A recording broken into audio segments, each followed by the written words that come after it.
to not only in the Canada scene, but also with the partners of Canada, the World Bank and International Monetary Fund.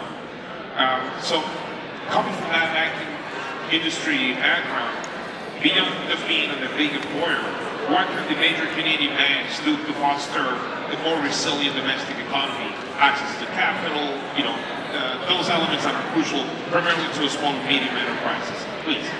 Well, thank you. Thank you. And first of all, I'm honored and privileged to be here. Thank you to Gypsy, and it's a real honor and privilege. And this is a Canadian story. Canada is built by communities such as yours. It's built by immigration, communities. So congratulations, thank you, and a pleasure and a privilege to be here. I just got back from Washington with the World Bank and IMF meetings. I met the IFC Managing Director. Some of the brightest minds in finance in the world were there. I've spent 4 decades in the banking industry, and I was Global Executive Vice Chairman in my latter years.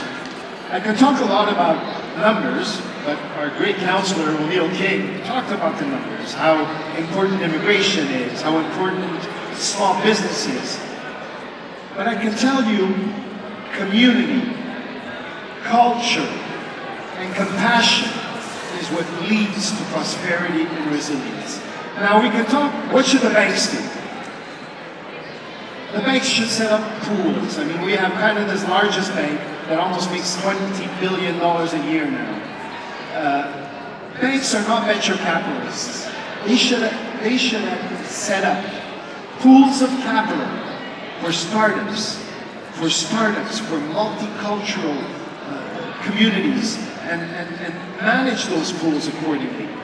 Employee ownership trusts, for example, is a lot of the employees are immigrants from various cultures, and 75% of our businesses will be changing hands within the next decade.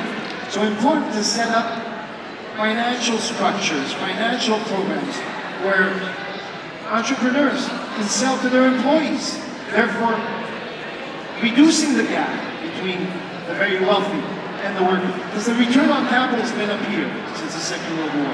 Return on labor has been down here. So very important to reduce that gap. But I want to say a story. I want to share a story, not just numbers and programs and banking, and I've done that my whole life. Today I want to share a story. What leads to prosperity and resilience in communities? One of the first immigrations in North America happened in this town called Roseto. And I read the story in Malcolm Gladwell's Outlier, the book called Outlier. The people from Roseto went to Pennsylvania, and they created a town similar to their hometown in Roseto, Italy, near Foggia. Churches, streets, the homes, people lived close to each other. They met often, met at night, brought home colleagues from work, from different cultures, different communities. They shared their passions, shared their objectives, shared their problems and challenges. And in the 1960s, Roseto baffled scientists and researchers as heart disease and cancer and stress started to spread across North America. Doctors never saw the people from Roseto. So they said, do the people from Roseto have their own doctors? No. So researchers flocked to Roseto. They said, it's got to be the diet. Are you kidding? They were eating prosciutto, pancetta, porchetta, cooking with lard, and it wasn't diet. The research said, it can't be diet. These people, and they had a glass of wine every meal, but the glass of wine was very big. They had problems lifting it up. So it wasn't the diet. They concluded it's not the diet. It's got to be exercise. What exercise? These people play cards all night, they argue all night long, they're yelling at each other, and then they hug each other at the end of the night. It's not exercise, they're not doing any exercise. So after years and years and years of research, guess what the reason for the well-being of the community was? The care for one another. They cared for one another, they looked out for one another. When they bought homes, they didn't go to the bank and over-leverage themselves. They asked their uncles, their grandparents, their parents for money. They supported each other. When somebody lost a job, they found them another job. They were the care and the love they had for one another. After years of research, that's what they concluded was the reason of their well-being. And this is the story we have to take over. We have to really push forward in Canada. But we have to care for one another. We have to take care for one another. And this is what leads to prosperity and economic resilience. Because without health, without taking care for one another, and I could number dump until tomorrow morning, and they all float around in my head at night. And I used to do the interviews every Monday morning, and my wife would say, "It's not because you're smarter than everybody else; it's because nobody wants to spend all of Sunday looking at numbers. They send you." I said, "Well, yeah, they send me, but it's not just about numbers. It's about that human bond, about looking out for one another, caring for one another." People would say, "Nobody cares how much you know until they know how much you care." So I think that's what we have to bring forward. Meetings like this, care for one another, collaboration, values of integrity, never negotiable, responsibility, you have to be responsible to your community, responsible to your family, responsible to your government, responsible to your people, service. Today you hear, "Oh, that's my right." What about the service you have to give? The responsibility and diversity. Diversity is such a strength, diversity. And I'll end on this note. A lot of people ask me for advice. Sometimes from students. I was on the Board of Governors. I was proud to say Board of Governors of Concordia University. After 50 years, they named me one of the top 50 Concordians, so I owe them my applause. And I'm always proud of that, and I share that. And the students, they often invite me back. The students want to hear, what should I do? You know, in a nutshell, what do I take back with me? And you can tell them a theory, you can get all that in books today. You can get all that on the chat, on books, on the internet. I tell them 3 things. First, take joy in everything you do. And for our communities, our culture, take joy in everything you do. If you take joy in everything you do, joy will find you. 2, if you give life everything you got, wake up early, work hard, go to bed late, okay, don't go to bed too late if you want to wake up early. But give life everything you got. Life will give you what you need. But most of all, this is a Canadian story. If you're good to the world, like Canada is, the world will be good to you. And this is the 3 things I leave them with, the 3 things I leave you with today. I'm proud and privileged to be here. Thank you, and I'm looking forward to having more desserts because I'm already full, right? But I'll continue. Thank you. This is a story, and I have a loud voice that reminds me of the African philosophy of Ubuntu.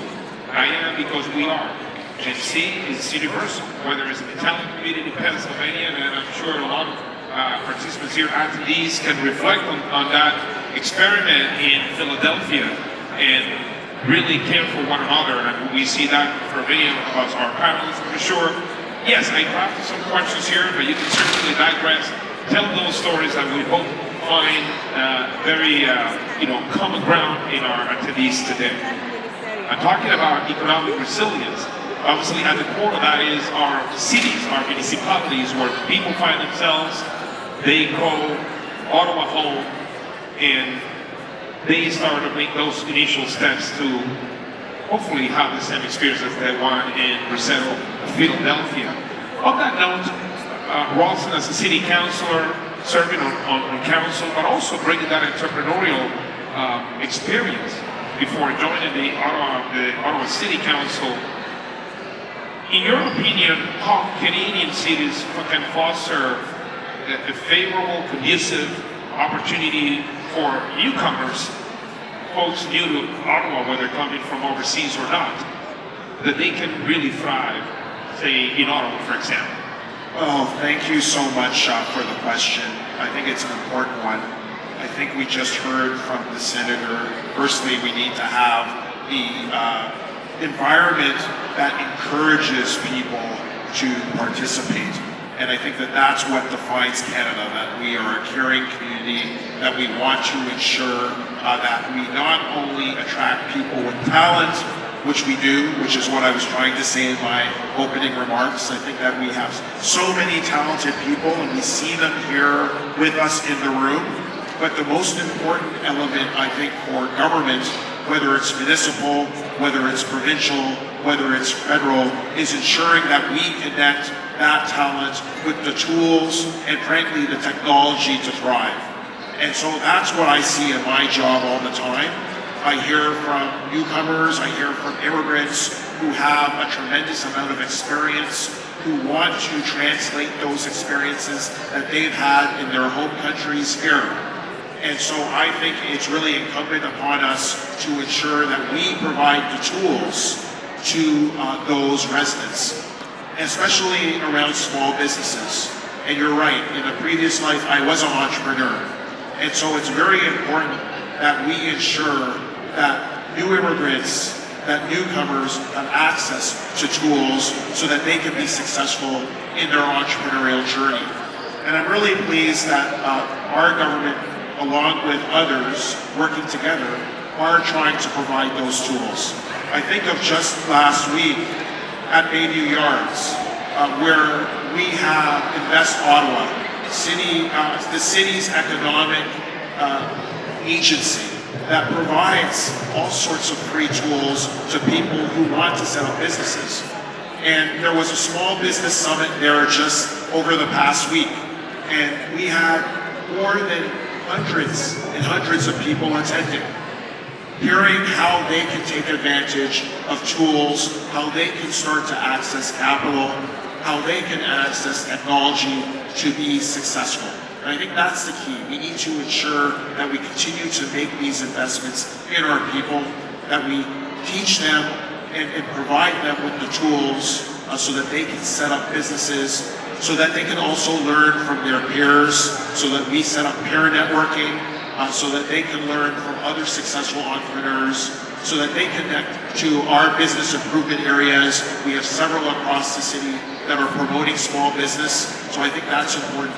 And I think it's also important to connect our youth primarily to the emerging technologies that will change the nature of the future, our economic future, especially artificial intelligence. I think it's important for especially our youth, to start to experiment with that technology so that we can ultimately become leaders in those technologies. So to make a long story short, it's really about connecting our people who are the best. We are bringing over the best educated, the most motivated people, the most multilingual people, the most culturally diverse people who can thrive in any economy. But we must ensure that we provide them the tools to thrive. And I think we have to also think about the cultural sensitivities that are necessary to allow them to thrive. So I'll leave you with this. I think that we need, as a city, to invest in more programs that ensure the vitality of our residents. We're already doing that, and I know that you've seen it firsthand, Javier, in terms of financial literacy courses for our youth, or new immigrants, so that they can have the best start as they invest in our country, as they invest in themselves, and as they invest in our communities. So I think that we need to continue to enhance the tools that make our town the best in the world. Thank you, Bronson. And as I was listening to you, and